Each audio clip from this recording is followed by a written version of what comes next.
একটা বিষয় চিন্তা করেছেন, এই যে আজ এমবাপ্পে হেরে গেল, সে কিন্তু খেলায় হারেনি, সে তার প্রফেশনে একটু হোঁচট খেয়েছে। আপনি চিন্তা করুন তো, আপনার প্রফেশনে কতবার হোঁচট খান, কতবার আপনার বস গালি দেয়, কতবার আপনার কোম্পানি অন্য কোম্পানি বা অন্য কম্পিটিটরের তুলনায় ফেল করে। এই বিষয়টা কখনো ভেবেছেন? এমন ভেবলে কোনো কষ্টই কষ্ট না আসলে। এই খেলার কষ্ট কোনো কষ্ট না, এর থেকে বড় কষ্ট হয়তো আপনি আছেন। আজ এমবাপ্পে হেরে যাচ্ছে সবাই জানে, কারণ তার পারফরমেন্সটা সবাই দেখে, কিন্তু আপনার পারফরমেন্স কেউ দেখে না,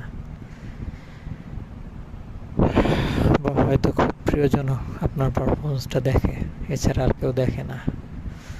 আপনিও প্রতিদিন হেরে যাচ্ছেন বা কখনো জেতেন হারেন, সেটা কিন্তু কেউ জানে না।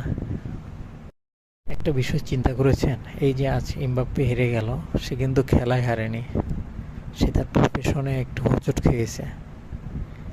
আপনি চিন্তা করুন তো, আপনার প্রফেশনে কতবার হোঁচট খান, কতবার আপনার বস গালি দেয়, কতবার আপনার কোম্পানি অন্য কোম্পানি বা অন্য কম্পিটিটরের তুলনায় ফেল করে।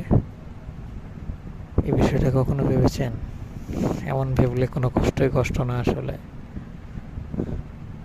এই খেলার কষ্ট কোনো কষ্ট না, এর থেকে বড় কষ্ট হয়তো আপনি আছেন। আজ এমবাপ্পে হেরে যাচ্ছে সবাই জানে, কারণ তার পারফরমেন্সটা সবাই দেখে, কিন্তু আপনার পারফরমেন্স কেউ দেখে না, বা হয়তো খুব প্রিয়জন আপনার পারফরমেন্সটা দেখে, এছাড়া আর কেউ দেখে না। আপনিও প্রতিদিন হেরে যাচ্ছেন বা কখনো জেতেন হারেন, সেটা কিন্তু কেউ জানে না।